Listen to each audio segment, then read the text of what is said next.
Hello student, how are you? This is Dr. Chavi. Welcome to my channel Krishna Institute of Law.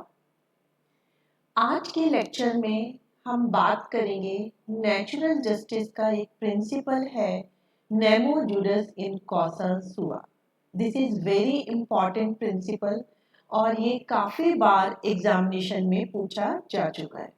तो आप इस video को बिल्कुल ध्यान से देखिए और आपको ये वाला जो प्रिंसिपल है बहुत ही इजी तरीके से मेरी वीडियो से क्लियर हो जाएगा। तो आज हम डिस्कस करेंगे रूल अगेंस्ट बायस। तो ये किसी भी नाम से पूछा जा सकता है, आपको लेटिन मैक्सिम भी दे सकते हैं, नेमो जुडस इन कॉसा सुआ, या आपसे पूछ सकते हैं रूल अगेंस्ट बायस। तो आपको पता होना चाहिए दोनों का मीनिंग सेम ही है। तो सबसे पहले हम देखते हैं कि एक्चुअली इस लेटिन मैक्सिम का मीनिंग क्या होता है। देखिए, जो आपकी मैक्सिम है ये लिटरली कहती है कि man should not be a जज इन हिज ओन कॉज। इसका मतलब अगर कोई केस चल रहा है तो जज का कहीं से भी दूर दूर तक उसमें कोई भी इन्वॉल्वमेंट नहीं होना चाहिए, चाहे वो पर्सनल हो, फाइनेंशियल हो या फिर सब्जेक्ट मैटर से रिलेटेड हो। क्योंकि अगर कोई भी बायसनेस है जज में तो इसका मतलब वो डिसीजन वैलिड नहीं है, क्योंकि जज पार्शनैलिटी दिखाई है, जज ने बायसनेस दिखाई है और जजमेंट को वैलिड होने के लिए जजमेंट हमेशा इम्पार्शियल और बायस से फ्री होना चाहिए। तो इसीलिए इसे कहते हैं रूल अगेंस्ट बायस, कि कोई भी जजमेंट जब आप सुना रहे होते हैं तो डिसाइडिंग जो अथॉरिटी होता है उसका किसी भी तरह का कोई इंटरेस्ट जजमेंट में नहीं होना चाहिए। तभी हम कह सकते हैं कि ये जज जो है बिल्कुल ठीक है। इसका मैं एक आपको बहुत ही लेमन से एग्जांपल देती हूँ तो आपको बिल्कुल क्लियर हो जाएगा। देखिए, जो भी कोई यूनिवर्सिटी होती है, अब उसमें कॉपी चेकिंग करने के लिए एग्जामिनर होती है। तो अगर उस एग्जामिनर जिस भी क्लास की कॉपी को चेक कर रहा है, उन्हीं बच्चों में से कोई बच्चा उसका अपना बेटा या अपना रिलेटिव है, तो वो एग्जामिनर कॉपी चेक करने से डिस्क्वालिफाइड होना चाहिए। क्योंकि एक कॉमन नेचुरल फीलिंग है कि अगर उसकी अपने बेटे की या अपने रिलेटिव की कॉपी उसके पास चेक होने के लिए आ गई तो वो नेचुरल है कि वो उसको पास कर देगा। तो यहाँ पे क्या हुआ, बायसनेस आ गई, क्योंकि उसका जो भी एग्जामिनर था उसका जो है पर्सनल इंटरेस्ट अटैच हो गया कि मैं अपने बेटे को या अपने रिलेटिव को पास कर देता हूँ। तो इसीलिए वो एग्जामिनर कॉपी चेकिंग करने से जो है डिस्क्वालीफाई होना चाहिए। तो ये चीज क्लियर हो गई कि जब भी आप जजमेंट कर रहे हो तो आपके पास किसी भी तरह का उस केस से रिलेटेड कोई बायसनेस वाली फीलिंग नहीं होनी चाहिए। This is called rule against bias, या हम कह सकते हैं अपने ही केस में व्यक्ति खुद जज नहीं हो सकता। अब आता है कि कितने टाइप के बायस होते हैं, हम बायस किसे कहेंगे। देखिए, 4 टाइप के बायस होते हैं। सबसे पहला मैं आपको बताती हूँ, सेकंड वाला पेक्यूनरी बायस। पेक्यूनरी बायस का मतलब होता है कि अगर जो केस आप डिसाइड कर रहे हैं उस केस में आपका कोई फाइनेंशियल इंटरेस्ट जुड़ गया है तो उसे बोलेंगे पेक्यूनरी बायस। तो अगर आपका फाइनेंशियल इंटरेस्ट जुड़ गया है तो ऑब्वियस सी बात है आप डिसीजन इस तरीके से देंगे कि आपको उसमें फायदा हो। अब ये जो फायदा है इसकी कोई डेफिनेशन, कोई इसकी लिमिट नहीं बताई गई है। वो फायदा आपको बहुत छोटा भी हो सकता है और वो फायदा आपको बहुत बड़ा भी हो सकता है। आप ये नहीं कह सकते कि मेरे को तो बहुत ही स्मॉल बेनिफिट हो रहा था।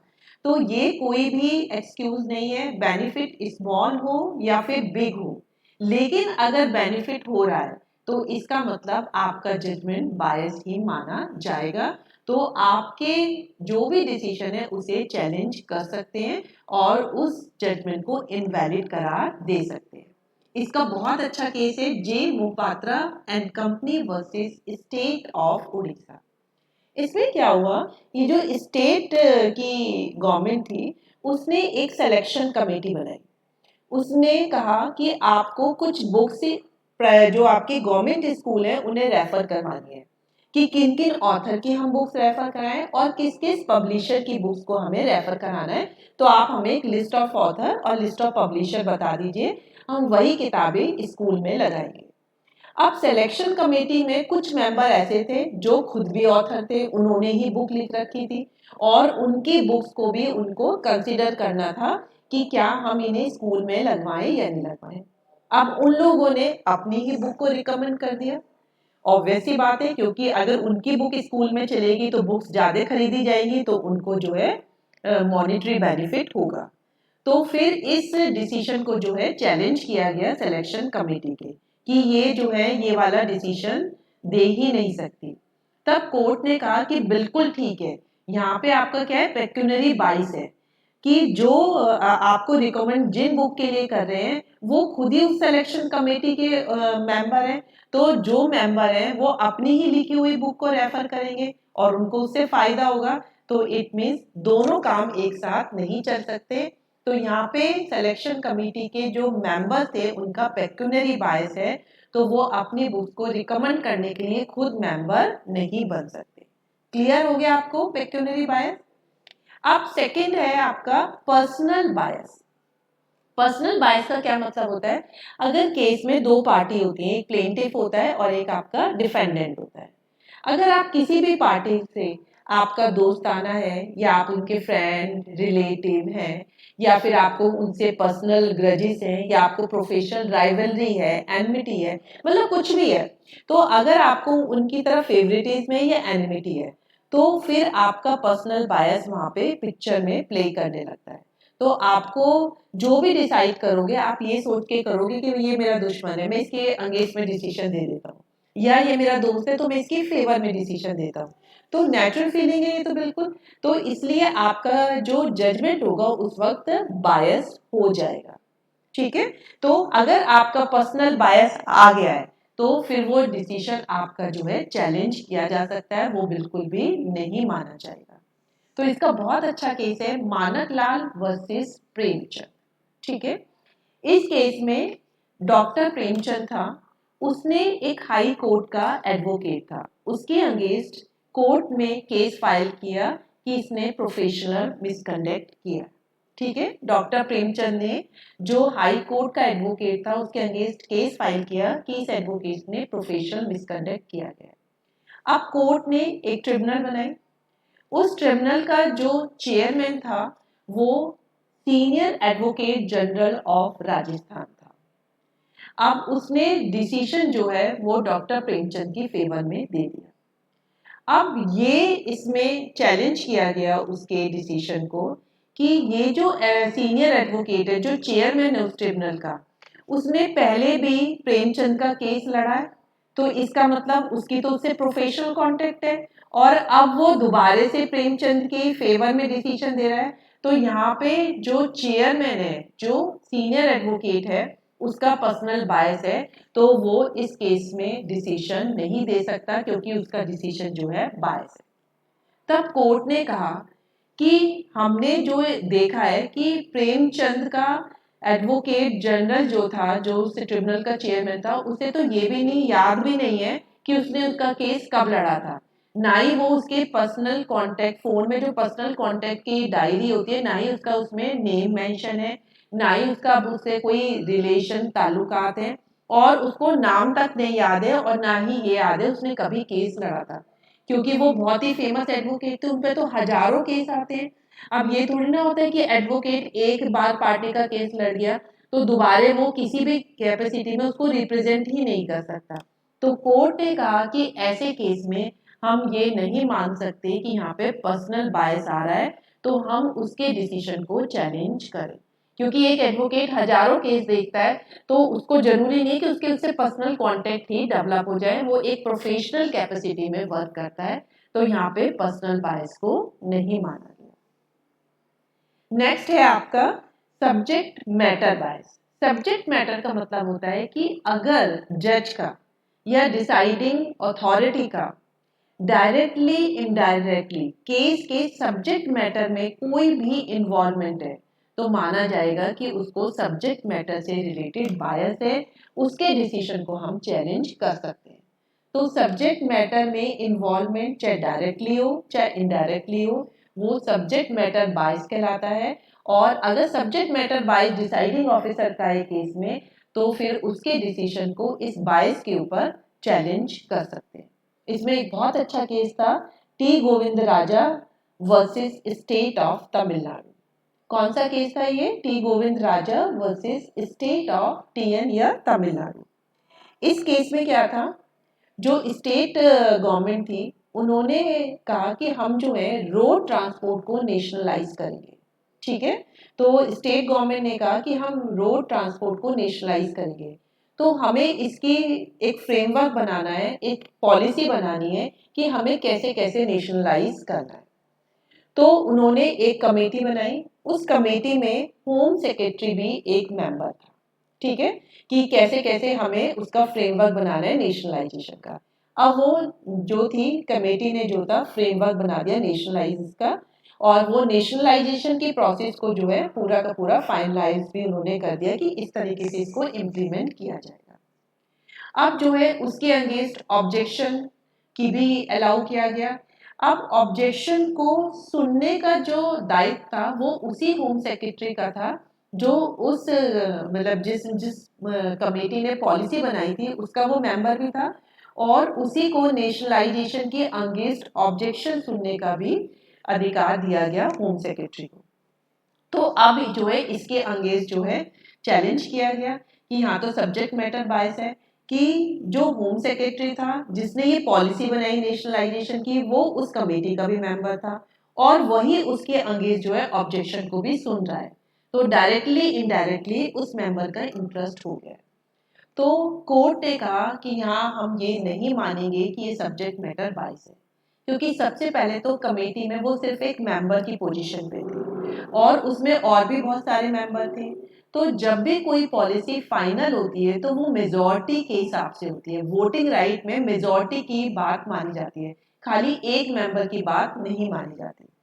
तो जब उस मेंबर को अकेले तो सुना नहीं गया होगा, पूरी मेजॉरिटी ने डिसाइड किया होगा कि भाई नेशनलाइजेशन की ऐसे पॉलिसी बनेगी, तो बाद में अगर वो ऑब्जेक्शन को सुन रहा है तो हम ये नहीं मान सकते कि यहाँ पे उसका जो है सब्जेक्ट मैटर से रिलेटेड बायस। क्लियर हो गया आपको? लास्ट है ये नए टाइप का बायस है जुडिशियल ऑब्स्टिनेंसी।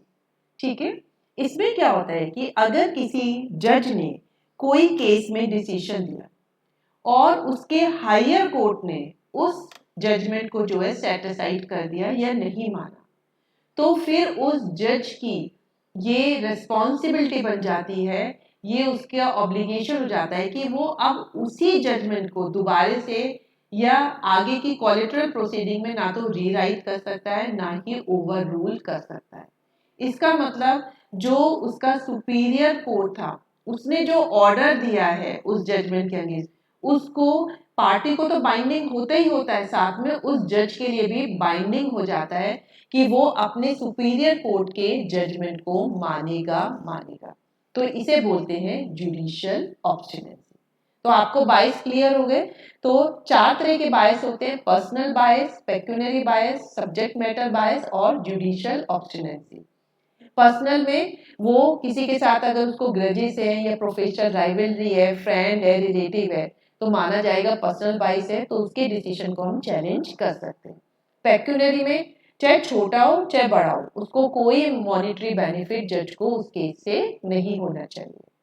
नेक्स्ट है सब्जेक्ट मैटर बायस, चाहे डायरेक्ट इन्वॉल्वमेंट हो सब्जेक्ट मैटर में या इनडायरेक्ट, जज का सब्जेक्ट मैटर जो केस है उससे कोई इन्वॉल्वमेंट नहीं होना चाहिए। लास्ट है आपका जुडिशियल ऑब्स्टिनेंसी, जज को अपने जो सुपीरियर जज है उसके ऑर्डर को मानना ही पड़ेगा। ठीक है, तो अब हमारा आता है exception to the rule against bias. Exception का मतलब होता है कि वैसे तो अगर किसी जज का बायस है, हमने पीछे पढ़े चार टाइप के बायस, कि अगर उसने उन बायस का इन्वॉल्वमेंट है केस के डिसीजन में तो वो डिसीजन को हम चैलेंज कर सकते हैं। लेकिन कभी कभी क्या होता है कि हम जो है बायसनेस हमें दिख रहा है फिर भी हम उसको चैलेंज नहीं करते हैं, तो इसको बोलते हैं exception to the rule against bias. ये दो तरह के एक्सेप्शन होते हैं। पहला होता है डॉक्ट्राइन ऑफ नेसेसिटी, सेकंड होता है आपका वेवर। डॉक्ट्राइन ऑफ नेसेसिटी में क्या होता है कि कभी कभी सरकमस्टांसेस ऐसी हो जाती हैं कि आपको बहुत ही जल्दी इमरजेंसी कोई डिसीजन देना है और उसमें जो जजमेंट अथॉरिटी है उसका कहीं ना कोई बायसनेस है। लेकिन नेसेसिटी ऐसी है कि अगर हमने जजमेंट नहीं दिया तो हमें ज्यादा लॉस हो सकता है। तो ऐसे केस में अगर हमने बायसनेस है भी तो भी हम उस बायसनेस को ओवर रूल कर देते हैं। इसका बहुत अच्छा केस है Charan Lal Sahu versus Union of India. कौन सा केस है ये आपका? Charan Lal Sahu versus Union of India.